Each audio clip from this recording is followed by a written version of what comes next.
territorio. Así que bueno, muchas gracias y Mauricio, te paso la palabra. Bueno, buenas tardes. Saludarlo, agradecerle a las capacitadoras la deferencia que nos van a hacer esta tarde.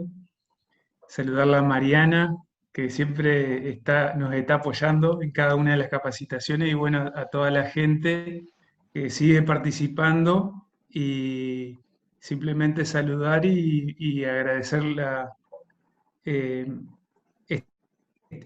Y aprovechen la capacitación y nos estamos comunicando en próximas capacitaciones. Bárbaro, gracias Laura, Mauricio. Nada, sin más, me parece que tenemos que ir, sin perder de vista que lo importante es la obra, ¿no? Está siendo llevada adelante una gran obra de infraestructura que sola, sí, ya impacta fuertemente para los productores. La verdad que estuve esta semana y las devoluciones fueron increíbles, la gente se emociona, no puede creer, se acuerda de ancestros que estuvieron peleando por esta obra y bueno, se está llevando adelante. Pero tiene esta otra gran virtud, que es esta parte blanda, que no solo tiene este programa de capacitaciones, sino que un montón de otras tareas de producción y demás, y en ello también ayuda a Susana, estamos viendo temas de conectividad, varias cosas. Así que a la... Sí, antes mano a la obra. quisiera aportar algo, ¿no? Antes de, bueno, un poco Lucrecia va a llevar adelante esta parte, después tendremos un momento de mesa redonda, digamos, como para escuchar pero yo quisiera rescatar, ¿no? Porque realmente ha sido una obra que muy anhelada por la gente de la zona, ¿no? Así que realmente es bueno ver esto, ¿no? Porque acá hay gente participando que ya es terceras generaciones de gente que ha venido a pelear por la obra, ¿no? Sí, tal cual. Así que creo que aparte de la obra que ya de por sí, la obra es de gran impacto porque vincula dos zonas muy importantes, y porque lamentablemente el departamento no tiene una red vial que realmente dinamice el territorio, por lo cual creo que esto tiene un fuerte impacto, y bueno, en todo este acompañamiento de nuevos enfoques para la producción me parece que tienen mucho valor, ¿no? Para nuestra zona. Bueno, Lucrecia. Lucrecia, ¿sí? Te dejamos a vos. Bueno, empiezo a compartir entonces.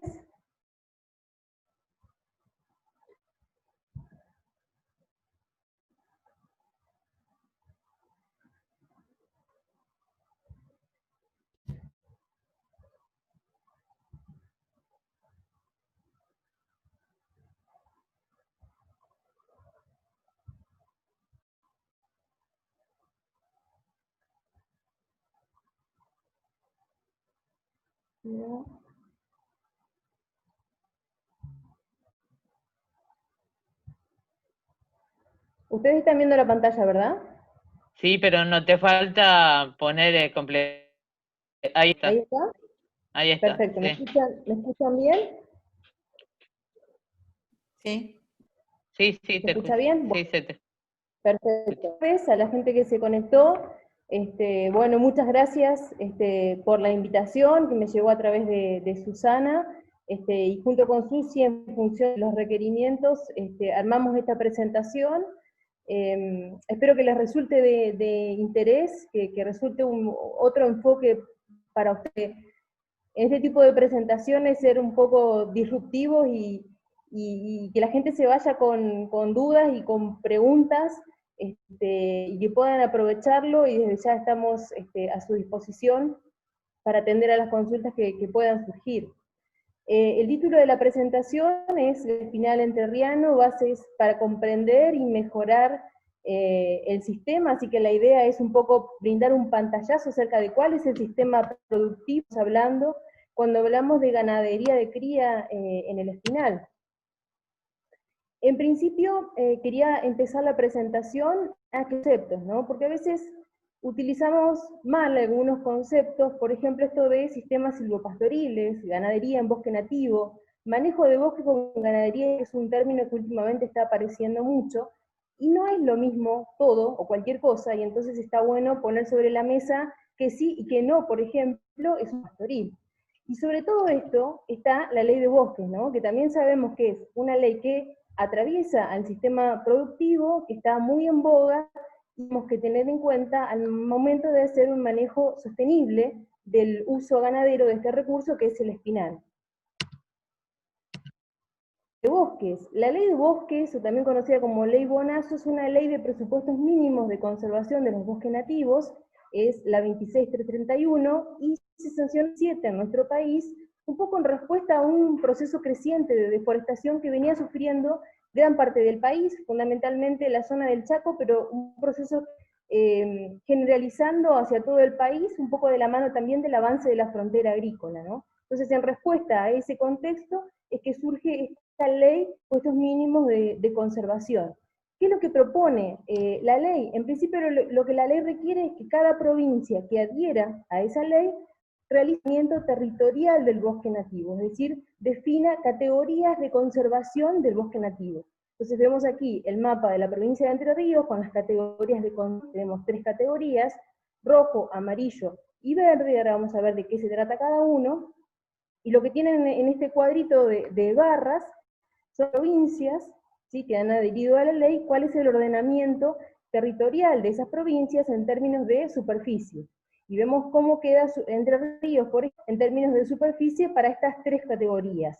Y vemos que en líneas generales, la mayor parte de las provincias tienen la mayor parte de su superficie en esa categoría. Vamos a ver ahora de qué se trata. En principio lo que debemos saber es que a partir de la ley de bosques toda intervención en nativo debe encontrarse sujeta a un plan de conservación o un plan de manejo sostenible del bosque. El cambio del uso del suelo, es decir, el desmonte, suele hacerse en las zonas verdes, previa la aprobación de un plan y la evaluación del impacto ambiental para que se haga ese cambio de uso del suelo. Entonces hablamos de días. Hablamos de una categoría roja, que solamente admite planes de conservación, la categoría amarilla, que admite planes de conservación y planes de manejo sostenible, y es la zona donde por excelencia se hace ganadería, y la categoría 3, que es la categoría verde, que admite planes de conservación de manejo sostenible, y es la única categoría que admite cambio de uso del suelo previa presentación del plan que mencionamos anteriormente, haciendo un estudio de impacto ambiental. Actualmente, en la provincia de Entre Ríos, hay una nueva convocatoria vigente para la presentación que está vigente hasta el 16 de octubre, se pueden presentar estos planes de conservación o de manejo sostenible de los bosques nativos. Puse una dirección de correo electrónico donde pueden buscar más información, pero toda la información en general para la presentación de los planes está disponible en la página web de la provincia, y la resolución esa que les puse ahí, la 411/18, es un poco la que da los protocolos o los lineamientos para la presentación de estos planes. Entonces, cuando manejo ganadero, tenemos que pensar que el manejo ganadero en el espinal está atravesado por la ley de bosques, que no podemos pensar en hacer un manejo ganadero sin conocer de qué se trata esta ley. Entonces hablamos de, primero, que era la ley de bosques, hablemos ahora de qué decimos cuando hablamos de sistemas pastoriles. En general, los sistemas silvopastoriles se definen como sistemas donde coexisten en la misma unidad productiva 2 usos. Por un lado hay un uso ganadero y por otro lado hay un uso forestal.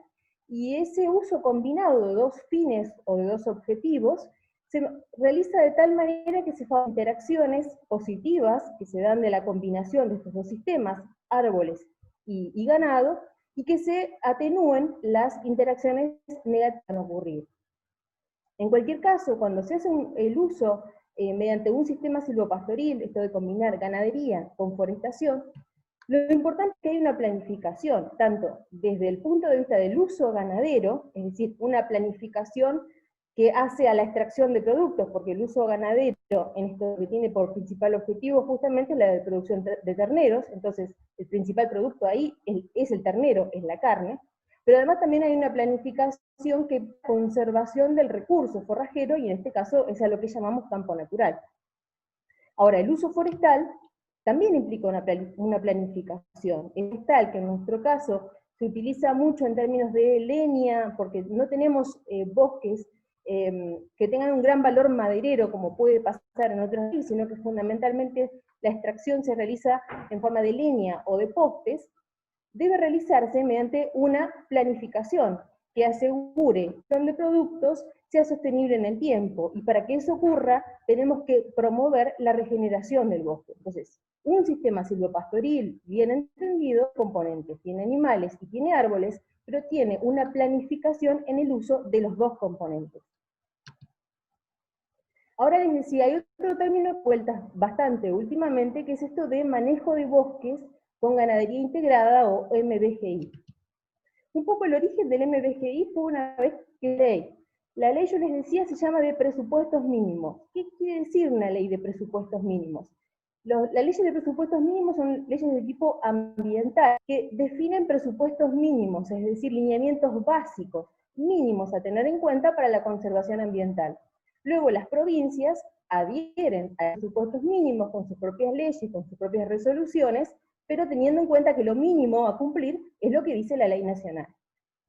Cuando surge la ley, empieza a aparecer no un vacío legal, pero sí la necesidad de darle un poco más de sustento en términos técnicos, sobre todo para las categorías de conservación amarilla, anteriormente es la que en general se ha usado históricamente con fines ganaderos.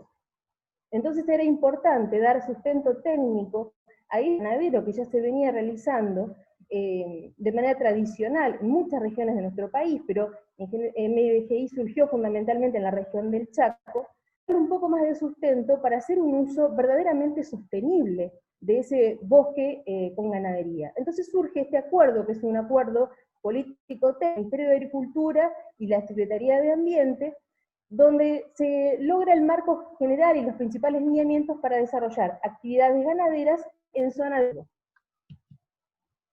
En ese mapa lo que está marcado son las provincias que hasta el momento han adherido a MBGI, porque hay una adhesión de las provincias a participar de MBGI, tiene una mesa técnica donde se definen los criterios y las políticas para la implementación de este plan. Entre Ríos aún no ha adherido, pero la gran mayoría de las provincias sí. Las provincias que fueron pioneras en la adhesión a MBGI, como les decía, fueron las que más sufrían este problema de la deforestación. Pero en los últimos tiempos también vemos que se han incorporado provincias de la región de Mendoza, por ejemplo, o las provincias de Patagonia, del bosque andino patagónico. Las que quedamos un poquito rezagadas somos, por ejemplo, Entre Ríos y Corrientes. Si mal no recuerdo, estaba ahí ya también por firmar el acuerdo, que somos un poco los que tenemos los relictos del espinal, ¿no? Porque también sabemos que ha sido en gran parte ya antropizado, modificado. Entonces, ¿qué implica MBGI o qué busca MBGI? Hacer un uso sustentable de los cultivos como una herramienta frente al cambio del uso del suelo. Entonces, lo que propone es definir criterios e indicadores de sustentabilidad en diferentes dimensiones, probado o evaluado a través de planes piloto. Una vez que uno adhiere a MBGI, lo que se genera es pilotos, es decir, evaluación de estas propuestas de manejo del uso ganadero y del uso forestal, y la evaluación de indicadores productivos, económicos, ambientales, sociales. Y esa evaluación de esos indicadores se hace en términos relativos. Lo interesante que propone es que en todos los casos se define cuál es el bosque de referencia, y eso a veces es una de las cosas más complicadas de cuál es el bosque ideal, o cuál es el bosque mejor conservado, o a dónde debería uno propender con ese manejo. Entonces, ese es el bosque que ustedes ven ahí en las líneas rojas. Este es un típico gráfico de araña, que es interesante para mostrar resultados de indicadores cuando esos se tienen diferentes dimensiones. Entonces por ahí, por un lado, pueden ver que tenemos la erosión en uno de los vértices, y en otro de los vértices tenemos productividad ganadera, y en otros vértices tenemos, por ejemplo, materia orgánica del suelo.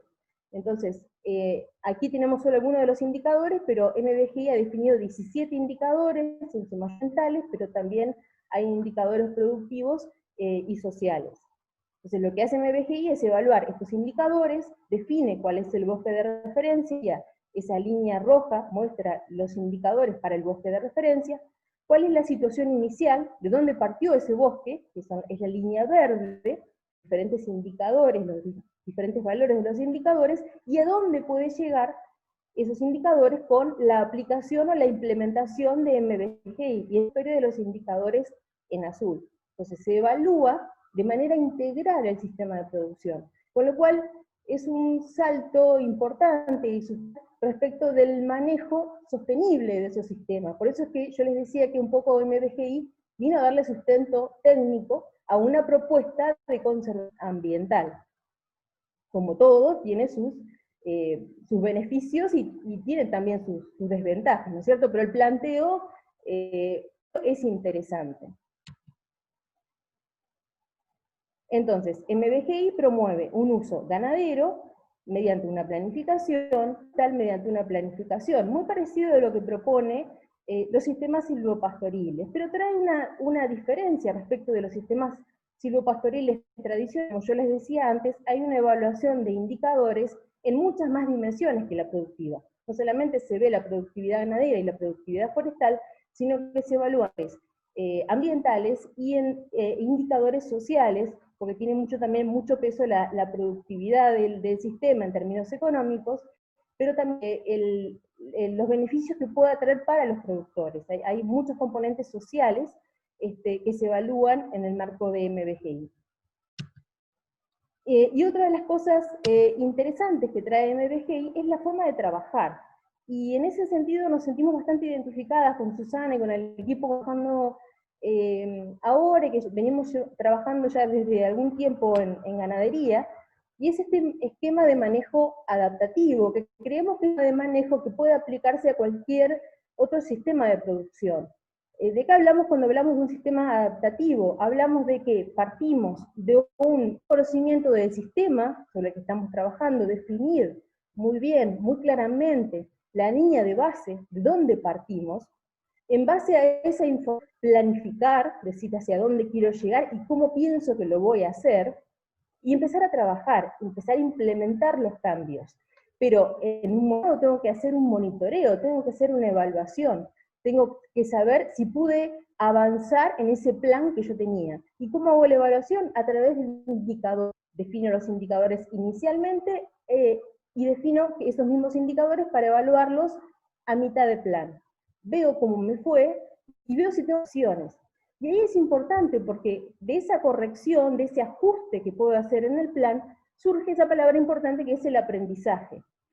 MBGI, como todos los esquemas que promuevan manejo adaptativo, generan aprendizaje para los productores, pero también aprendizaje para los técnicos. Eso es muy importante porque eso nos permite ir creciendo, ir fortaleciendo capacidades locales, e ir conociendo sobre el sistema, ir haciendo lo que se conoce y sobre lo que se va a conocer. Eso es lo que trae interesante MBGI como un esquema de trabajo. Entonces, al monitoreo, ese monitoreo me permite hacer los ajustes, me permite aprender, y vuelvo a replanificar y empiezo el ciclo nuevamente. Eso es un esquema adaptativo, en este caso aplicado para MBGI, pero creemos que se puede aplicar para cualquier sistema productivo, y en el caso particular de lo que nos interesa a nosotros, en los sistemas, pero vemos que es muy importante tratar de propender a usar este sistema de adaptación para el aprendizaje de los productores. Entonces, lo que ustedes ven ahí es un esquema de una explicación de MBGI para la región del Chaco, con las partes que comprenden MBGI, y como les decía, MBGI viene a atender fundamentalmente necesidades de los bosques con categoría amarilla, es decir, son sectores de mediano valor de conservación, que no deben desmontarse, donde no debe hacerse un cambio de uso, pero que pueden ser sometidos a un aprovechamiento sostenible, al turismo, a la recolección, y a la investigación. Y en el caso particular de la ganadería es una de las principales actividades que históricamente se ha realizado allí. Entonces, ¿qué cosas implica MBGI? Por un lado, MBGI lo que propone es el manejo arbustivo, de manera tal que se logre una convivencia, ¿no? En general, vamos a hablar un poquito más adelante de la arbustización y los problemas desde el punto de vista del aprovechamiento ganadero, pero lo que trata de promover MBGI es que convivamos con las especies arbustivas. Entonces, ¿puedo eliminarlas, puedo reducir la cobertura de las arbustivas? Sí, puedo hacerlo, pero tengo que dejar al menos el 30% de la cobertura de esas arbustivas, porque está probado el efecto positivo que tienen esas arbustivas sobre la conservación del ambiente. Esas especies arbustivas son reservorio de humedad, favorecen el reciclaje, son reservorio de semillas, y pueden también promover la conservación de la microfauna. Es decir, la idea o el concepto que trae es promover la conservación del ambiente de manera combinada con la producción. En cuanto al manejo ganadero, lo que promueve es el ajuste de la protección de los renovables, por esto que le decía anteriormente, de hacer un uso forestal, pero favoreciendo la regeneración. Yo puedo extraer leña, pues sí, pero debo promover la regeneración para que ese bosque se sostenga en el tiempo. Por otro lado, otra de las cosas que se plantea es esto de la reserva de biodiversidad, ¿no? Promueve que se generen áreas exclusivas para la conservación de la biodiversidad, pero no a escala predial, sino a escala de paisaje. Porque la conservación no tiene que ser una cuestión, es como ir a misa el domingo, digamos, tiene que ser una cuestión bien entendida, y para que sea bien entendida debo verla a escala de paisajes. Esos parches que puedo dejar como reservorio de biodiversidad deben tener interconexión para que efectivamente sean reservorios de biodiversidad. Entonces, ahí es otra idea, esto de, en vez de separar el uso y tener una zona de conservación y otra de producción, tratar de tener un uso combinado, de conservar y producir a escala predial a la vez, ¿sí? Conservo y produzco, no tengo por qué separar los usos.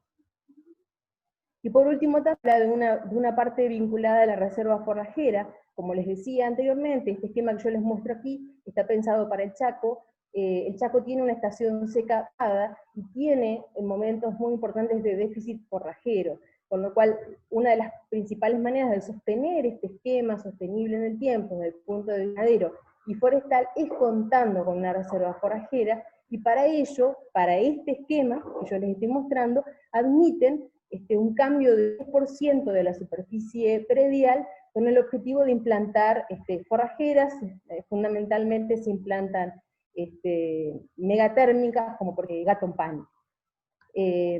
Como les decía anteriormente, MBGI no se ha implementado en la provincia aún no ha adherido, pero si uno hace una proyección y pensará qué pasaría si se implementara en la provincia, es muy probable que nosotros no necesitemos esta reserva forrajera, es decir, que no, ese ítem de suelo para reserva forrajera no es una necesidad tan importante en nuestra zona. Ahora vamos a ver por qué, pero tenemos estrategias para incrementar la productividad forrajera, un área con cambio de uso del suelo.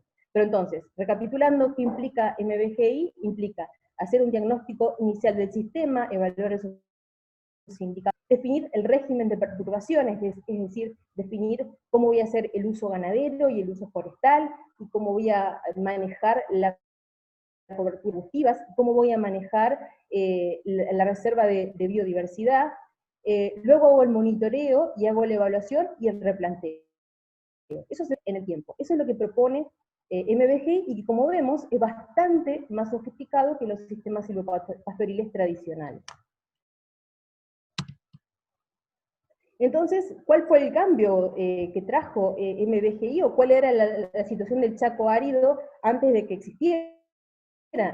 En presencia de la ley de bosques, la situación del Chaco árido era la que ven en la imagen, y disculpen, pero soy zurda y me cuesta mucho decir derecha, pero yo lo veo a la derecha de mi pantalla. Esa visión de no innovar era una ganadería a monte, sin manejo, entonces la capacidad de carga era muy reducida porque había muy baja accesibilidad, muy baja productividad, dificultad en el acceso para el uso forestal, había muchos problemas para poder hacer un aprovechamiento forestal, Y lo que se hacía habitualmente es traer maquinaria en general bastante grande, rolado de alta intensidad, lo que se conoce como rolado de alta intensidad, que implica trabajar con maquinaria muy grande, donde se hacía un control, no solamente de la arbustiva, sino también de la cobertura arbórea, se hacía un uso forestal prácticamente indiscriminado, y lo que terminaba quedando era una cobertura de árboles,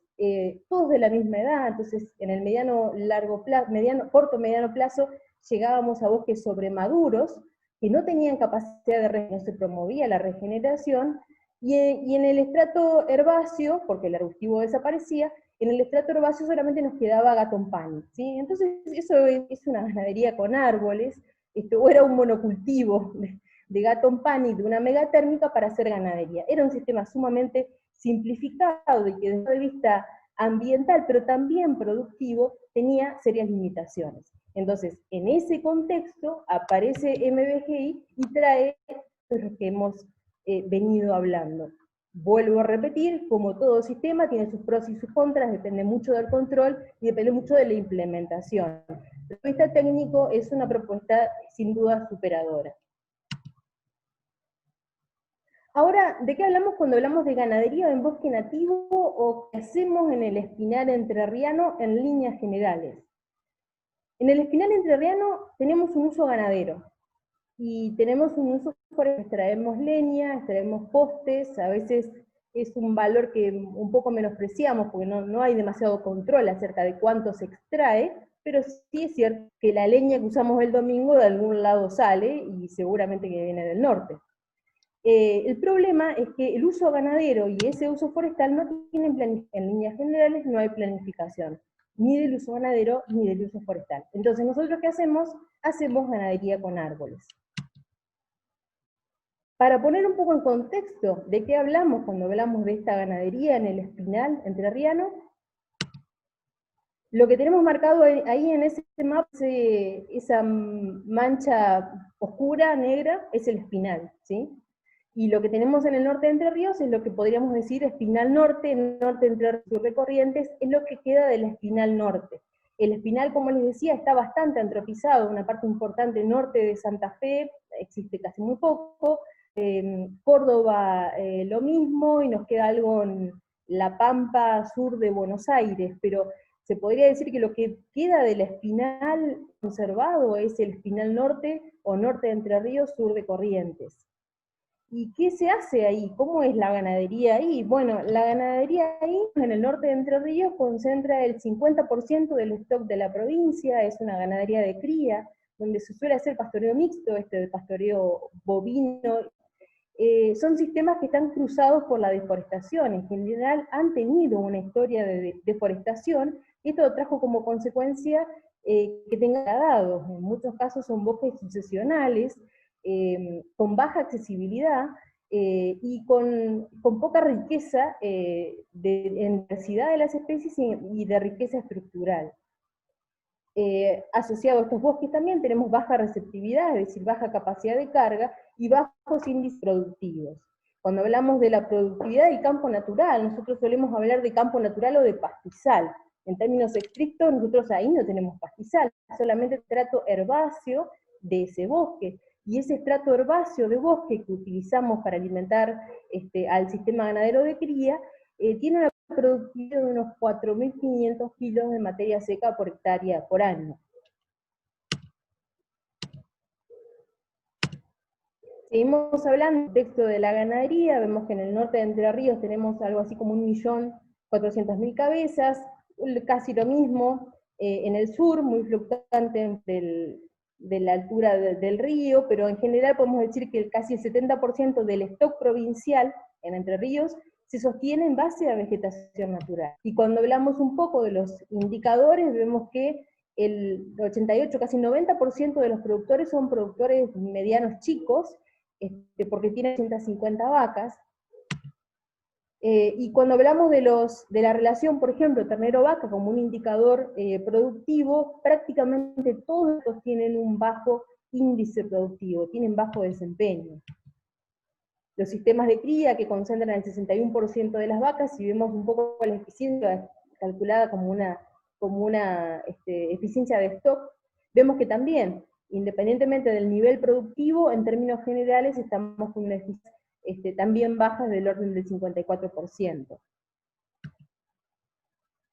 ¿Y cómo es la oferta forrajera? Eso que yo les decía, ese campo que a veces mal llamamos pastizal. ¿Qué características tiene? Bueno, yo les dije un poco la productividad, pero lo que tenemos que saber, además, es cómo se distribuye la producción en el año.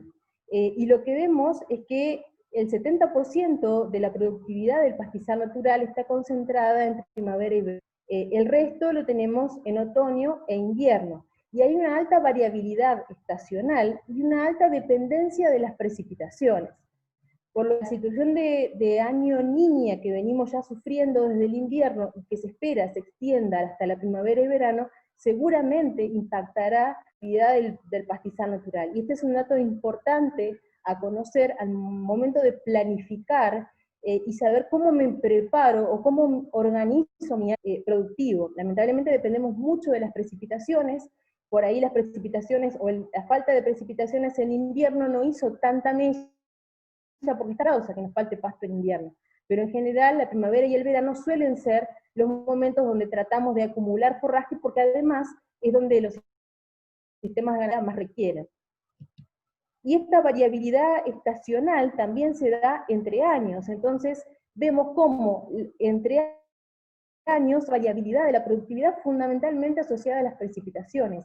Y eso también dificulta la planificación, porque si uno quisiera aquí trazar de cuál es la carga segura, ¿sí?, que podría tener o mantener en un campo en función de la productividad de los diferentes años, carga segura sería demasiado baja, estamos hablando de 0,4 equivalente vacas por hectárea.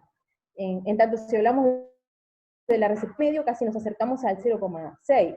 Vamos a ver después algunos datos reales de cuál es la carga que efectivamente tienen los productores, y vamos a ver que estamos bastante lejos de eso. Pero entonces es importante tener presente esto, que ese recurso forrajero que no es despreciable, que tiene buena calidad y que tiene buena composición de especies, alta dependencia climática. Otra de las dificultades con las que nos podemos encontrar en estos sistemas vamos a definir como el enmalezamiento, o como la presencia de especies, tanto arbóreas, arbustivas, como herbáceas, que reducen la habilidad del animal y reducen la receptividad o la capacidad de carga de esos sistemas. Y es un problema cada vez más recurrente. Es multicausal, digamos, pero muchas veces el mal manejo lo que tiende a hacer es a tener un efecto vicioso sobre la creación de estos sistemas, que cada vez se van dignificando, cada vez se van arbustizando más y van reduciendo aún más la capacidad de carga. Existen alternativas para tratar estos problemas o para tratar de reducir la accesibilidad tratar de reducir el impacto de estas especies y la accesibilidad. Lo que debemos tener en cuenta es que cualquier práctica de manejo que apliquemos, y en este sentido lo más recomendable es tratar de trabajar con mecánicos de control, es que cualquier práctica de manejo que utilicemos tiene que hacerse en términos de planificación. Planificar no solamente la aplicación de la control, sino también el uso ganadero posterior, para que el problema no se agrave. Entonces, el enmalezamiento, tanto con chilcas, renovales, caralma, reducen la superficie efectiva del pastoreo, reducen la accesibilidad y afectan la capacidad de carga del campo, pero entonces el control debe hacerse planificada y acompañada con un uso ganadero adecuado. Como les decía, dependiendo de la especie, dependiendo de la superficie afectada, podemos trabajar con diferentes modos, y cuando hablamos de la ley de bosques, esos mecanismos o esas prácticas deben estar perfectamente explicadas e indicados qué hacer, en qué plazos, cada cuánto vamos a volver a aplicar ese mecanismo de control, pero debemos tener en cuenta que ese control debe estar a cargo de un uso ganadero adecuado para evitar que el problema persista en el tiempo.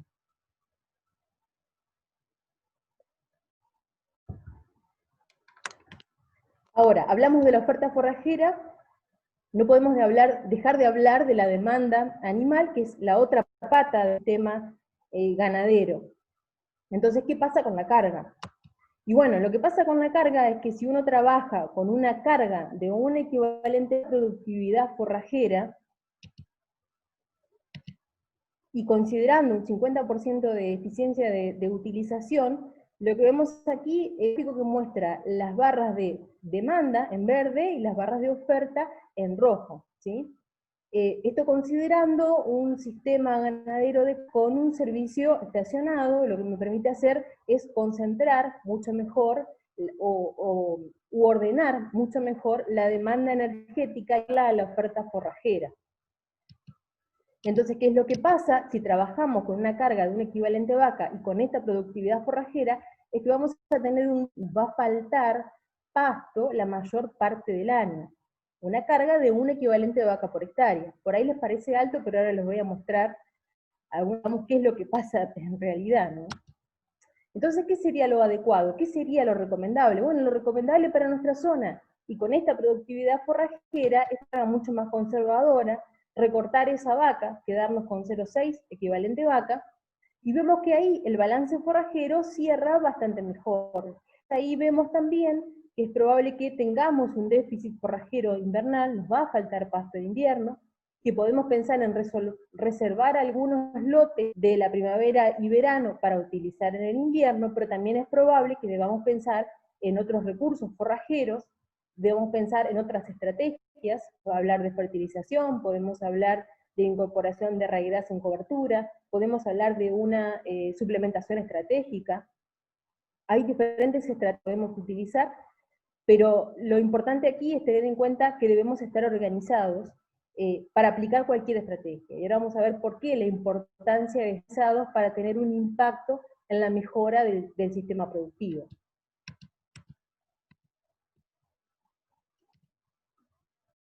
Lo que les muestro aquí son algunos resultados de un trabajo que hicimos, que terminamos el año pasado, pero estos son datos de la campaña 2017, si mal no recuerdo, son datos elaborados en un trabajo de Susana Bofa y Juan Fonseca, donde ellos trabajando con 28 productores del norte de Entre Ríos, La Paz, Feliciano, haciendo un relevamiento de los indicadores de estos productores, encontraron cuál era la carga que tenían los productores.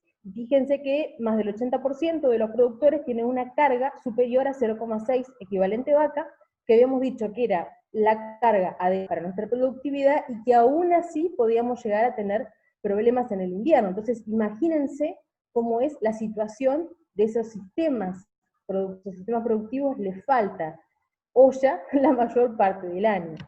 ¿Y cuál es la consecuencia de tener un déficit energético? Consecuencia de que el animal consuma mucho menos de lo que necesita. Y la gran consecuencia es que el animal tiene un balance energético negativo la mayor parte del año. Es decir, estamos trabajando con una ganadería de mantenimiento. Trabajar con una ganadería de mantenimiento indica que la productividad era muy baja. ¿Por qué? Porque se van a preñar muy pocos animales, porque muy pocos animales están en condiciones de preñarse.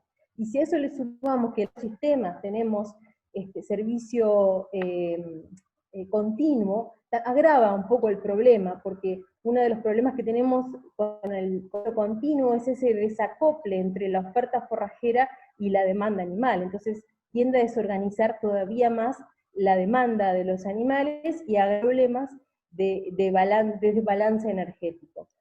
¿Por qué es importante el balance energético? Porque la vaca de cría es un animal muy, muy demandante desde el punto de vista energético. A veces pensamos que la vaca de cría es un animal, sí, es un animal muy noble, pero también que si queremos lograr el objetivo de tener un ternero por vaca por año, los plazos son muy cortos, y entonces no podemos permitirnos error, que la vaca pierda condición corporal, o que esté en baja condición corporal la mayor parte del año. Ahí entra el concepto de condición corporal, que es un concepto y también para manejar en el día a día, porque de alguna manera lo que nos brinda la condición corporal es un indicador visual rápidamente medible de cuán bien está esa vaca. y tenemos momentos críticos en los cuales la condición corporal de la vaca no puede ser inferior, por ejemplo, a 2,5, porque entonces vamos a tener problemas para que esa vaca se preñe. ¿Podemos admitir una pérdida de condición corporal? Sí, pero en ciertos márgenes, porque si no vamos a tener serios problemas. Entonces, es importante conocer cuál es la oferta forrajera, pero también es importante conocer cómo se acopla la demanda animal a esa oferta y poder comprender el sistema productivo en esos términos. Todo el tiempo estamos hablando de un balance entre oferta y de demanda, y es un balance más fino de lo que a veces pensamos para los sistemas ganaderos de cría. Ahora, ¿cuáles son las razones por las cuales estoy contando que la verdad que no es ninguna novedad, sino que seguramente lo han escuchado muchísimas veces y está más que estudiado, más que conocido, no logre generar un impacto? Hay muchas razones para tratar de hablar de esto, pero por un lado entonces el síntoma de la enfermedad, ¿no es cierto? Hablamos de baja adopción de tecnología. Hay un montón de prácticas que se conocen y que finalmente no se adoptan. Como les decía, hay un montón de causas para esto, hay un conocimiento por parte de los productores de cuáles son las cosas que se deberían hacer, pero finalmente no se viene a dar el salto. Una de las cuestiones de las que hablamos bastante en el grupo es que durante mucho tiempo en los organismos de ciencia y técnica se ha hablado de la extensión como en términos de transferencia, ¿sí? No, porque usted transfiere, y la verdad que uno no le puede transferir absoluta a nadie, porque no es nada, no es algo lineal. Uno no escucha una charla sobre nutrición y sale como iluminado a comer adelante. Porque no funciona así, la mente humana no funciona así. Imagínense que mucho menos los sistemas productivos, con todo el riesgo que implica para los productores cualquier que se pueda llegar a tomar. Entonces no es tan sencillo esto de transferir, sino que debemos cambiar un poco la lógica y pensar en cómo involucrar a los productores en la toma de decisiones, y ahí es donde cobra mucho valor el tema del aprendizaje, ¿no? Valorizar lo que los productores saben, ayudarlos a aprender más. Este tipo de capacitaciones son una fuente de información, pero no son una fuente de aprendizaje, eso también lo tenemos que tener en claro. Son grandes disparadores. El objetivo que tenemos cuando damos este tipo de charlas es generar grandes disparadores y llenarlos de dudas, y que sigan en eso, pero nadie sale aprendiendo a hacer algo de una charla de 45 minutos. Entonces, por un lado tenemos baja adopción, un poco por la estructura a través de la cual se ha desarrollado históricamente la extensión, es algo que en el último tiempo ha cambiado, pero debemos tenerlo en cuenta. También debemos cambiar nuestra cabeza, no hay manera de cambiar la cabeza de otros si antes no cambiamos la nuestra. Entonces tenemos que cambiar nuestra cabeza y tener una visión mucho más amplia del sistema y de apertura para tratar de ayudar a los productores a tomar las mejores decisiones. Por un lado, entonces, baja adopción de tecnología, lo conozco, sé que el servicio estacionado me iría mejor, pero finalmente no lo logro hacer por diferentes razones. Ahora, por otro lado, hay un bajo control del subsistema de producción. ¿Qué implica esto? Y tenemos ese nivel de desastre. Tenemos la cocina así de desorden. ¿Por qué? Y porque la verdad que la mayoría no lleva registros. La mayoría no sabe muy bien cuál es la eficiencia productiva de su sistema. En general no hay una priorización de las categorías. Perdemos de vista que somos productores de terneros, no somos tenedores de vacas. El mejor ganadero no es el que, sino el que más terneros desteta. Bueno, eso lo tenemos que tener perfectamente claro. Falta información sobre la superficie accesible. Si no sabemos qué superficie accesible tenemos, vamos a asignar mal la carga. Siempre vamos a estar sobrecargados, siempre vamos a tener menos pasto del que necesitamos, siempre la vaca va a tener hambre. Bueno, eso es información. Ahí no hay que comprar nada cibernético ni sofisticado, eso es información. Y entonces esto que puede parecer bastante complicado, pero en realidad es bastante simple. Es la idea del sistema. No hay manera de abordar estos problemas si no tenemos claro de qué hablamos cuando hablamos de un sistema productivo. Cuando hablamos de un sistema productivo, y en particular de un sistema ganadero, o de un sistema predial como el que tenemos, tenemos límites y tenemos componentes dentro de ese sistema. Y dentro de ese sistema tenemos subsistemas. Por un lado, tenemos el tema de gestión. ¿Quién es el que hace la gestión en un campo? Y en general es la familia, y muchas veces es la misma familia la que hace las veces de más, ¿sí? Porque estamos hablando en general de sistemas ganaderos familiares. Entre la gestión y la producción, es decir, quien hace operativo ese sistema, interacciones, hay ajustes y hay monitoreos. Y ese sistema tiene entradas y tiene salidas. ¿De qué hablamos? De las entradas. Cuando hablamos de las entradas, hablamos de que a ese sistema le ingresan factores que no son estables. Por ejemplo, el clima. Nosotros no podemos controlar el clima, lo único que podemos hacer es tratar de tomar las mejores decisiones para atenuar el impacto del clima. Nosotros no lo podemos. Y sin duda que los precios, ¿no? Estamos todo el tiempo atentos a los precios. Sube, va el ternero, baja el ternero, eso sí es histórico. Lo que tenemos que también tener es el impacto relativo que ese pesito más o ese pesito menos tienen sobre el sistema. Esas salidas, y una de las salidas es el ternero, pero también otra de las salidas es el impacto ambiental que yo ejerzo con mi sistema de producción. Y una de las salidas que estamos teniendo últimamente, y muy lamentablemente, es la degradación del ambiente.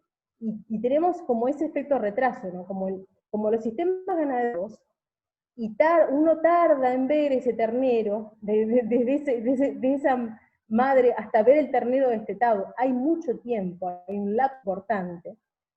También hay un lapso importante para poder ver el impacto ambiental, pero todo el tiempo estamos generando un impacto ambiental, sobre eso los manejamos mal.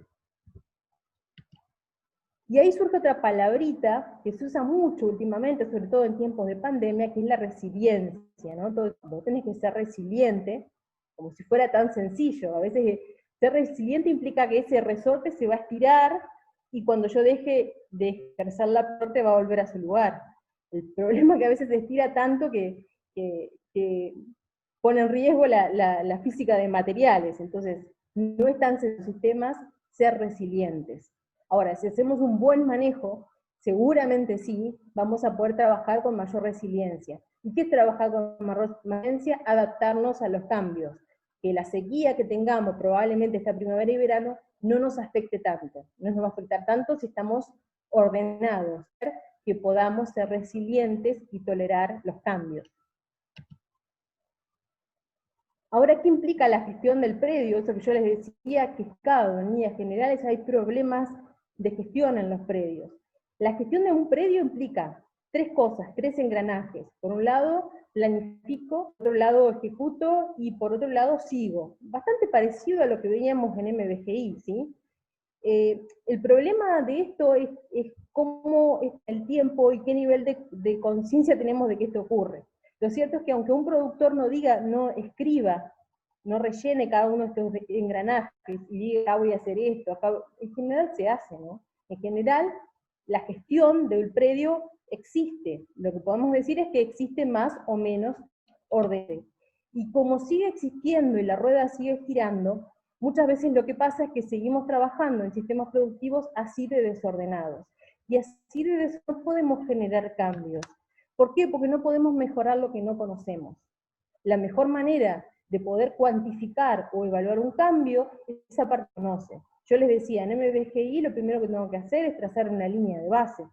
¿Y qué es una línea de base? Hoy produzco 35 kilos de cana. A partir de mi plan, ¿cuánto voy a producir? Esa es la línea de base. Ahora, si yo no sé cuánto produzco hoy, mal voy a poder tomar decisiones para saber si esa práctica que estoy dando genera o no impacto. Ahí vamos a otro punto de lo que quería hablar, y era más que empezar un poco en cuáles son las estrategias o las prácticas que podemos utilizar para mejorar la productividad de los sistemas, hay algo que me parece que tenemos que tener claro, y es cómo uno implementa estrategias de mejora en un sistema productivo. En principio, lo primero que tengo que hacer es conocer el sistema productivo, llenar esa cocina para saber dónde estoy parado. Pero después que hago eso, tengo que saber que los sistemas ganaderos de cría son fundamentalmente basados en tecnología de proceso. ¿Qué es una tecnología de proceso? Un conjunto de engranajes donde hay un buen señor moviendo esa manijita para que se funcione. Eso es una tecnología de proceso. ¿Es fácil adoptar una tecnología de proceso? No, claro que no. Y eso también explica por qué la adopción en nuestros sistemas productivos es tan baja. Porque no es tan sencillo explicarle a una persona cómo tiene que hacer un manejo del pastoreo, cuando no es el manejo de un pastoreo donde tenés 3 o 4 cosas para tener en cuenta en el año y listo, chau. Hacer un manejo de pastoreo en campo natural suele ser a veces bastante más complicado. Entonces, como eso hay cosas que son mucho más difíciles de aplicar, de implementar y de medir. Bueno, eso es una tecnología de proceso. En contraposición tenemos otra cosa que no es una palabra, sino que es algo con lo que convivimos, que es la tecnología de insumos. ¿Es fácil adoptar una tecnología de insumos? Sí, seguramente. Todo lo que venga en paquetito y uno consiga, es muy fácil de adoptar, a todos nos encanta, porque en general el Marbete te dice cuánto tenés que usar y cada cuánto. Eso funciona bárbaro, desde la aspirina hasta acá ha sido lo mejor que se... Pero lo que tenemos que saber es que nuestros sistemas productivos, para que sean eficientes, tienen que basarse fundamentalmente en tecnología de proceso. Si no manejamos eso, si no somos conscientes de que los pastos tienen que hacer fotosíntesis, de que las vacas tienen que rumiar, estamos perdidos. Entonces eso no se soluciona con un comedero. Lo primero es mejorar el proceso. Después veamos cómo incorporamos el insumo, que como dije antes, no es una palabra, es muy bienvenido, siempre que respetemos la escala o respetemos la jerarquía para la implementación de esas estrategias. Entonces, cuando hablamos de tecnología de proceso, en principio, saber dónde estoy parado. ¿Es un proceso registrar? Y sí, es un proceso registrar, forma parte de la guía, forma parte de hacerlo casi que a diario, de sacar las cuentas, si no sé cómo hacerlo, llevar los registros, cómo indictados, le puedo preguntar, pero es importante, es fundamental que sepamos dónde está parado. No nos vamos a encontrar jamás con un zapatero que nuestros zapatos de cada talle tiene. Nosotros no podemos no saber cuántas vacas tenemos y en qué estado están. Estacionalizar el servicio, a veces es discutido, y es algo con lo que muchas veces genera polémica, y existen opiniones en contra y razones bien fundadas por las cuales no hacer estacionamiento del servicio. Una de las primeras pautas para poder ordenarnos y para poder administrar un recurso que suele ser escaso como el campo natural. Condición corporal, ¿por qué? Porque dijimos que la condición corporal es uno de los signos o los síntomas más fáciles de ver en un animal para saber cuán bien o cuán mal nutrido está. Evaluar la disponibilidad forrajera, porque es la otra parte de la balanza. Evalúo la condición corporal, pero también tengo que evaluar la disponibilidad forrajera. Saber cuánto tiempo tengo, cuánto pasto, tengo en un determinado momento. Adelantar el entore a los 24 meses, tratar de adelantar el entore para tratar de acortar los ciclos. Lo que debo tener en cuenta es que debo asegurar una guía. Si estoy ganando menos de 200 gramos, en esa recría es muy poco probable que llegue a entorar antes. Para eso tengo que manejar muy bien la alimentación de esa categoría que tiene otros requerimientos, para lo cual deberé reservar los lotes o deberé contar con recursos forrajeros adecuados. Eso, de lo que venimos hablando, todo eso es proceso, eso no se compra en el supermercado. Destetar a los 6 meses. Marzo se tiene que ir todo. ¿Por qué se tiene que ir todo? Porque yo tengo que darle tiempo a esa vaca para que se recupere y pueda mejorar su condición corporal. Sin duda, de nuevo discutir el tema del precio, pero de vuelta hay que ver el impacto relativo que tiene ese pesito más o ese pesito menos sobre el sistema productivo. Y después sí puedo pasar la tecnología de proceso. No está mal utilizar, bienvenida sea, la tecnología de insumo, bienvenida sea la tecnología.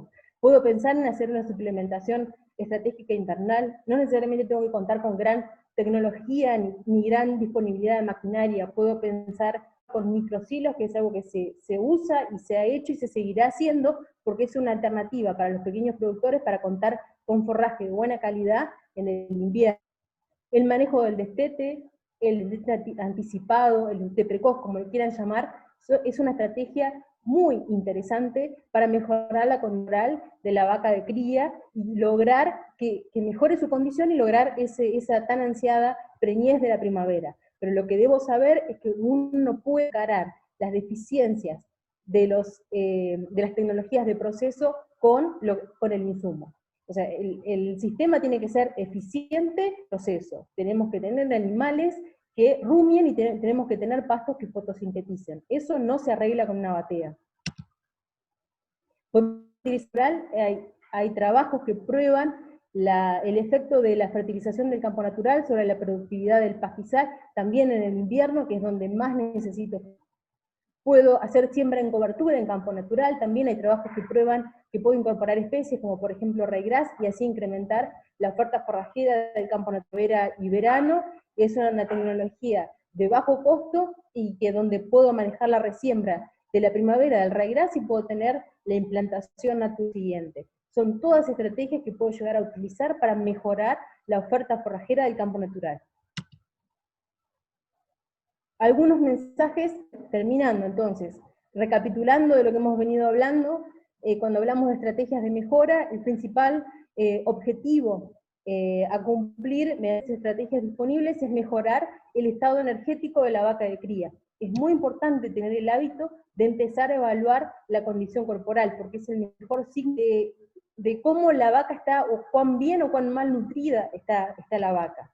Entonces, la condición corporal, este indicador visual del estado energético de la vaca, debería evaluarse al menos al destete y al parto, y así poder ajustar la alimentación para mejorar los índices reproductivos.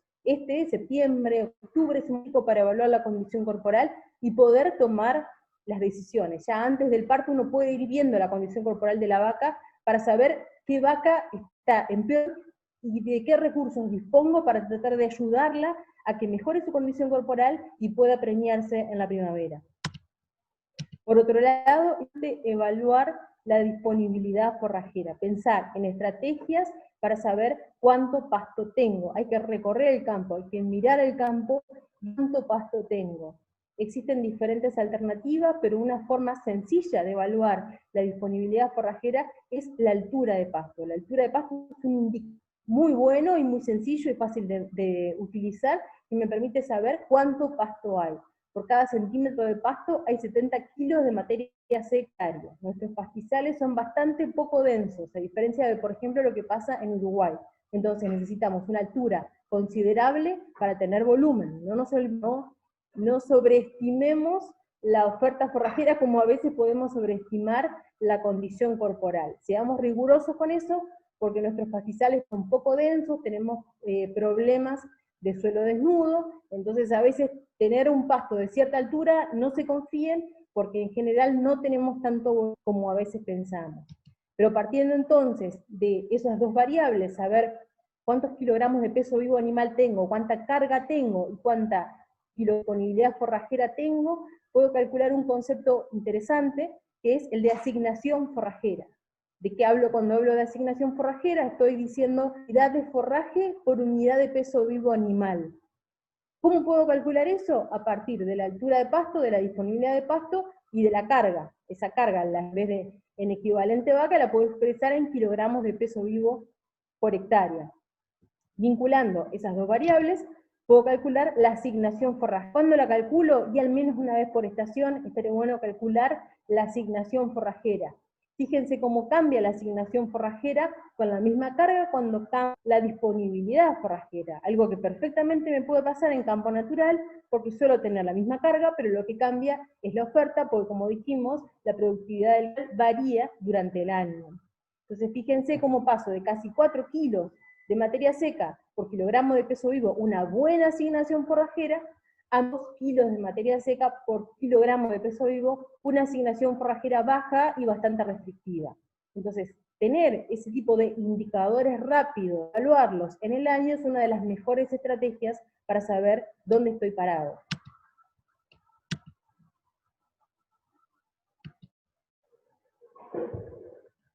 Por último, las oportunidades. ¿Qué hay de bueno o qué beneficios podría tener yo de hacer uso de este sistema natural que me permite producir carne en un ambiente natural y donde también puedo producir madera y donde también puedo cumplir con una legislación nos afecta en el buen sentido, digo, todos los productores que tengan bosque nativo son sujetos de la ley de bosques, que fue un poco el tema del que empezamos hablando. Entonces, ¿qué oportunidades surgen de ahí? Bueno, por un lado lo que debemos saber es que hay una gran presión, eso lo sabemos y todos somos conscientes, que hay una gran presión desde la hacia los sistemas productivos, ¿no? Todos quieren que produzcamos con bajo impacto ambiental y que sea barato. Esto es bueno, bonito y barato, poco, pero bueno, está bien, es un poco, esa es la demanda, que producir sin generar impacto ambiental, y está muy bien porque durante mucho tiempo se ha producido impacto ambiental. Entonces, pasar de esto de consumo de carne, que el consumo de carne fomenta la deforestación en América Latina, hacia la idea de que se puede producir la consigna cero deforestación. Estos son sellos que están surgiendo y que son muy valorados por los consumidores que pueden pagar un precio diferencial cuando ese corte de carne que está comprando dice que es una carne de pastizal o que es una carne producida en un campo que no se deforestó. Entonces, esa es una oportunidad para tener precios diferenciales, no pensando en pasado mañana, sino pensando un poco en el futuro y pensando más a escala global, ¿no? De hacia dónde va el negocio ganadero. Esto de que Brasil apuesta a la producción y venta de carne carbono neutro, esto de carbono neutro, ¿sí? o de cero carbono, cero emisión de carbono, con esto, bueno, ustedes sabrán que la ganadería también es una actividad que está bastante acusada de generar porque las vacas, como sabemos, emiten metano producto de la fermentación entérica, y que cuanto más vacas paseando en el campo sin producir terneros tengamos, no vamos a emitir. Pero por otro lado también sabemos que esos ambientes naturales, cuando están bien conservados, no solamente emiten metano, que es un gas de efecto invernadero, que por supuesto al cambio climático o al calentamiento global, si esos sistemas están bien conservados, también tenemos una buena captura de carbono. ¿De qué hablamos cuando hablamos de captura de carbono? Sabemos que las plantas fotosintetizan, toman el dióxido de carbono del aire para producir biomasa. Si estamos produciendo carne en un bosque, vamos a tener mucho carbono absorbido e inmovilizado. Si estamos produciendo carne en un bosque que a su vez tiene un pastizal bien desarrollado, con raíces profundas, un bosque que va a tener mayor captura de carbono. Entonces, si hablamos de carbono, en términos de balance, es cierto que las vacas emiten metano, es cierto que ese bosque y ese pastizal bien conservado también captura o inmoviliza mucho carbono, por lo cual es más fácil llegar a un balance neutro, y ese es un sello que ya se está pagando y que ya está entre nosotros. Y por otro lado, esta última iniciativa que se está trabajando todavía, es esto de productor agropecuario sustentable entrerriano, que se está trabajando en diferentes comisiones, y es una iniciativa del gobierno provincial, que lo que trata de hacer es ver la conservación del ambiente o tratar de alentar a los productores que hacen bien las cosas, ¿sí? A través de buenas prácticas y promover o incentivar esas producciones, y favorecerlos, como por ejemplo con exenciones impositivas o con beneficios a la hora de tomar un crédito. Es decir, no solamente la sociedad y los gobiernos y las entidades privadas están trabajando en esta presión hacia la producción y la conservación. Creo que en ese sentido tenemos muchas para aprovechar esto de producir carne en un ambiente natural. Por último, y ya este sería el mensaje final porque creo que me he extendido bastante, les quería traer esta imagen del rastrojero, ¿no? Y todos sin duda que reconocemos en este vehículo noble, al que no le podíamos pedir grandes lujos, pero que se la bancaba, ¿no? Ese es lo que llamamos como un fierro. Bueno, el rastrojero es la mejor síntesis de la ganadería de cría. Entonces podemos pensar que la ganadería de cría es ese fierro, es ese rastrojero, pero que tiene motor. Entonces a ese rastrojero no hay que cambiarle las cubiertas, a ese rastrojero hay que hacerle motor. ¿De qué hablamos cuando hablamos de hacerle motor al rastrojero? Hablamos de mejorar el ganadero, ajustar la oferta y la demanda, manejar la nutrición de la vaca. Es esencial para que este sistema se ponga en marcha y podamos ver esas ventajas comparativas de las que estuvimos hablando, producto de producir carne en un ambiente natural. Así que todo para mí, muchas gracias por la atención, dejo aquí disponibles los correos electrónicos míos y de Susana, Y bueno, quedamos atentas a las consultas.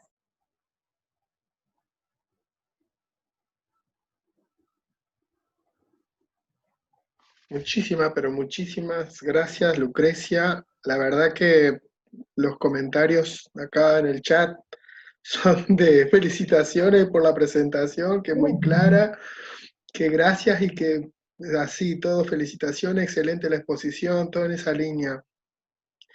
La verdad que te pasaste, se pasaron. Gracias, gracias desde un nombre del proyecto, en nombre seguramente de los participantes, de todos, y creo que ha sido una buena idea esto de incorporar este manejo ganadero en el Espinal. Se recontrapasaron. Preguntaba una chica si era importante que la provincia adhiera a este MBGI. La pregunta es si era importante... Si es satisfactorio que la provincia de Entre Ríos adhiera. A ver, a mí me parece que la ventaja que trae, al menos la ventaja que trajo MBGI para las provincias que adhirieron, fue esto de brindarle un marco técnico, ¿no? Lo que no debemos hacer es tratar de enamorarnos, porque a veces pasa, ¿no? Enamorarnos de un modelo sin pensar el para qué. A mí me parece que si trabajamos con algo que no se llama MBGI, pero le técnico, al manejo sostenible del bosque en términos de uso ganadero y uso forestal, funcionaría igual. ¿Me explico? Esto de no comprar paquete, no comprar un modelo, simplemente tratar de hacerlo mejor y tratar de darle un contenido técnico. MBGI está avanzando de manera muy importante en la mayoría de las provincias. Los últimos acuerdos que se han firmado son en Patagonia, y tienen un trabajo interesante porque tienen un contenido técnico importante, pero también lo que hay que saber es que hay mucho por hacer, porque estos planes piloto de los que yo les hablaba, donde se evalúan los indicadores, están empezando a evaluar, y lo que sabemos es que los cambios desde el punto de vista ambiental requieren tiempo, con lo cual lo que se está haciendo hasta ahora es monitorear, estamos tomando buenas decisiones, ¿me explico? Esto no es algo tan instantáneo ni tan fácil de evaluar. Pero por lo pronto, el tema del MBGI es un esquema interesante para darle un contenido técnico a la ley y favorecer un uso sostenible, un uso ganadero, fundamentalmente porque está pensado para las zonas amarillas. Pregunta si es conocido por los productores de manejo MBGI. Y yo creo que me parece que no hay mucho conocimiento, también porque la provincia no ha adherido, depende mucho también de los productores de su nivel de cuánto buscan, ¿no es cierto? MBGI en el último tiempo se ha difundido bastante. De hecho, ahora, esta semana, empiezan las jornadas forestales que están organizadas por colegas de va a haber una disertación de Pablo Peri, que es actualmente el coordinador del programa de MBGI, así que está la posibilidad de que la gente que esté interesada pueda conectarse a las jornadas forestales. Esto creo que va a ser todos los viernes de octubre, las charlas de los fines de octubre, va a haber una donde seguramente Pablo va a contar sobre la experiencia que han tenido en todo el país y en todas las provincias donde se ha implementado. Bien. ¿Qué mecanismo, dice Facundo, de control recomendarías para disminuir la presencia de cinodón, dactilón, además de bajar la carga de intersiembra? Este es uno de los principales problemas que cuento en el sistema donde trabajo, sobre todo en cañadones y zonas más fértiles del monte, donde la condición del pastizal se ve muy afectada por esta especie invasora. Sí, bueno, el Cynodon dactylon es una herbácea, una gramínea invasora bastante típica de campos que han tenido alguna historia agrícola. Pero aún en campos que no han tenido historia agrícola, sí se suele presentar como una especie invasora. Es complicado el tema del control más que competencia, porque es una especie estolonífera donde es bastante difícil, digamos, ganarle, pero en general lo que uno debería tratar de hacer es la acumulación de biomasa, es decir, tratar de que el resto de las especies de campo natural le ganen, ¿sí? A Cynodon, y que le hagan sombra, para tratar de así atenuar. Si esto no funciona, sin duda que hay que analizar, digamos, la situación, pero tratar de incorporar especies que sean un poco más agresivas y que le hagan un poco de competencia. Pero es una especie bastante complicada de manejar, porque como decía, es una maleza típica de campos agrícolas. Bien. Otro dice que si existe financiamiento para esto de manejo de bosque, asistencia técnica del Estado. Vos algo mencionaste del decreto 411. Sí, la ley de bosque supone un financiamiento de autores que presenten planes. Incluso hay una alternativa que es la de solicitar un plan de formulación, porque la presentación de planes de conservación o de uso sostenible de bosques implican sin duda que en principio contratar a un profesional, un ingeniero agrónomo, un ingeniero forestal, y entiendo que los biólogos también estaban habilitados a hacer la presentación de los planes, contratarlo y hacer una evaluación del predio, y hay un estudio pormenorizado de ciertos indicadores, ¿no? Lo cual es un costo de pagarle a un profesional para que realice esa evaluación para poder presentar un plan. Aquellos productores que no cuenten con los fondos para poder solventar ese gasto, pueden presentar un plan de formulación, que lo que básicamente hace es financiar justamente ese primer plan que debe hacer el profesional para que uno pueda presentar. Entonces, hay financiamiento para eso. Se Se corta. abrió la convocatoria, de lo que son los plazos, ¿no es cierto?, para contar. Se corta un poquito, Lucrecia.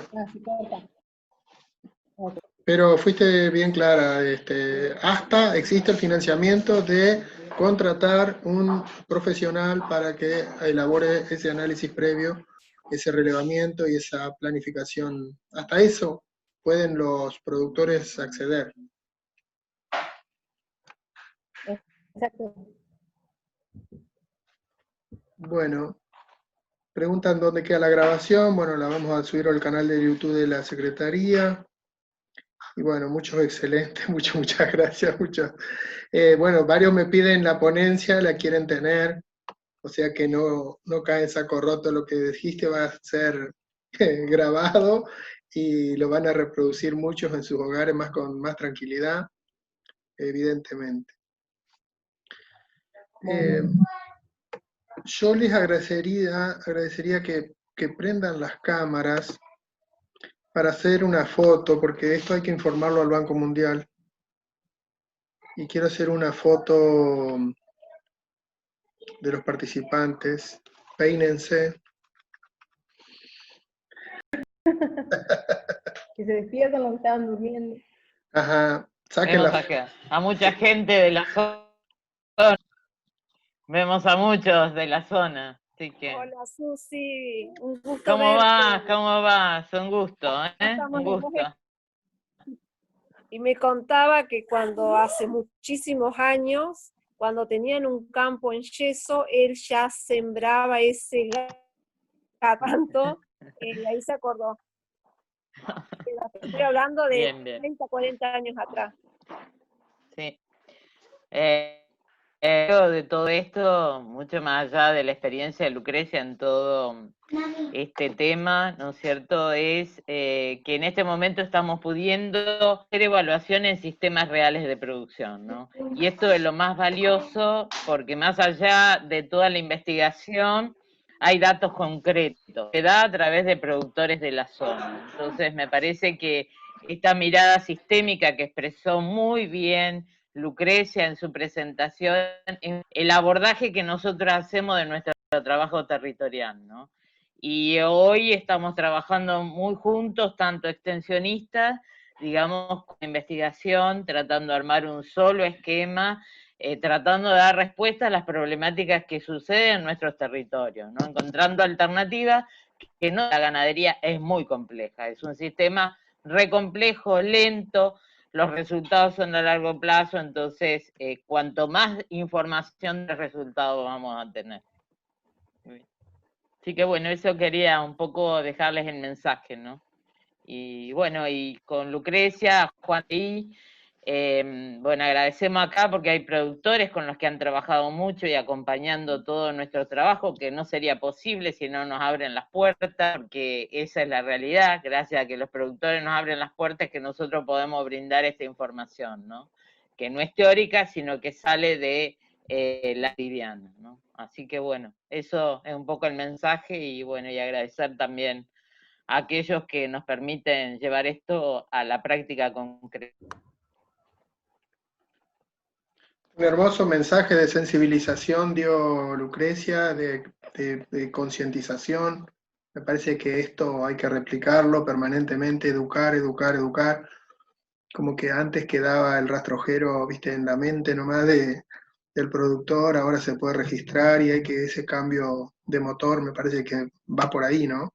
Por compartir, por generar más conciencia, por esto, por intercambiar, por tener acceso a tecnología. Hoy hay que aprovecharla. Ese es el nuevo motor del rastrojero, me parece, esto de tener internet, tener conectividad, tener tutoriales, tener esto grabado, poder repetirlo y verlo cuantas veces sea, poder medir, poder tener planillas hasta de Excel o de lo que sea, pero que vaya generándose esta conciencia. Me parece que ese mensaje quedó bastante claro y una vez que lo medimos, lo tenemos relevado, después lo podemos mejorar, lo podemos analizar, procesar. Creo que estaríamos, a ver, me gustaría que Oscar, que siempre nos acompaña, el presidente del Solar, que está en la otra punta de la obra de Boris del Solar y que también es productor, nos salude. Oscar. Buenas tardes, ¿cómo les va? ¿Cómo andan todos? Muy buena la exposición. Gracias. Sinceramente es muy, muy útil para todos los productores de la zona. Todos sabemos que el Departamento de La Paz, en especial, es es un productor muy alto en el tema ganadería, poca agricultura. Mejorar eso, mejorarlo de distintas formas. Muy buena la exposición, todo muy lindo. Hay cosas que yo le agregaría, disculpame que me anime a decírtelo como productor, Sí. que por ahí lo que falta es la parte de extensión de campos, porque por ahí la vaca de cría, tengo entendido que depende de la cantidad de hectáreas vos podés hacer vaca de cría. Extensión muy chica de campo, no podés hacer vaca de cría porque no te es sustentable, o sea, no podés vivir únicamente. Esa sería una de las cosas. Otra de las cosas, el tema de la recría de vacas, de ternero, y no estamos hablando de la recría que necesitamos hacer dentro de ese mismo campo. ¿Me explico? Sí, totalmente. Entonces, ¿eso qué significa? Cantidad de cabezas por hectárea, y que está un poco, como decir, bueno, arranca nueva, y al pasar 3, 4, 5 años, tenemos que empezar a pensar en tener una recría para bodes nuevos. Entonces, eso te hace a tener que achicar un poco los vientres para poder tener la recría y el ternero. O sea, todas esas cosas que hacen para mejorar todo, porque no todos son grandes extensiones de campo, también hay productores con poca extensión y que no tienen otra cosa que sea el monte. Entonces, esa es una de las cosas para verla más adelante, ¿no? Que habría que adaptarlo a esto que vos hiciste, que es muy bueno. Sinceramente, muy linda la exposición, muy productiva, y le abre la mente a más de un productor. Simplemente, esa es la otra parte que yo te lo digo, porque también soy un productor de pocas hectáreas. Yo, un 25% de mi campo, que es monte, porque debido a los cañadones, una zona muy quebrada, y no lo puedo utilizar debido a que, claro, hoy es poca la cantidad de hectáreas para hacer únicamente vaca de cría. ¿Me explico? Sí. Bueno, eso nomás, un saludo a todos y muy bueno. Susana. Gracias. Justo. ¿Cómo andan?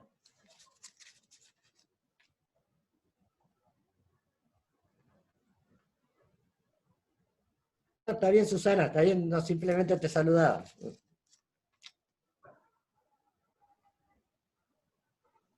Bueno, no sé. Está bueno el aporte, por eso Oscar, dando un poco de respuesta. La mayoría de estos años que hemos trabajado, venimos trabajando familiares, casualmente por esto, para dar respuesta a esta gran, digamos, pregunta que vos decís, unidad económica para ese productor con poca superficie, ¿no? Por eso venimos hace 3 años tratando de encontrar distintas combinaciones para poder dar sustentabilidad a esos sistemas ganaderos, ¿no? Eso es lo que hemos basado estos últimos 3 años de trabajo, ¿no? Sé que no es fácil, pero bueno, Sí. ustedes están un poco limitados también, conozco muy bien la situación y que todo esto pueda ir mejorando para ayudar principalmente a los productores chicos. Sí, sí, es un poco la idea. Exacto. Bueno, infinitamente agradecido con todos por la participación. La verdad que muy nutrida, mucho más de las expectativas que teníamos. Los invito a que sigan en esta línea, que estén atentos porque vamos a seguir capacitándonos con otras tareas.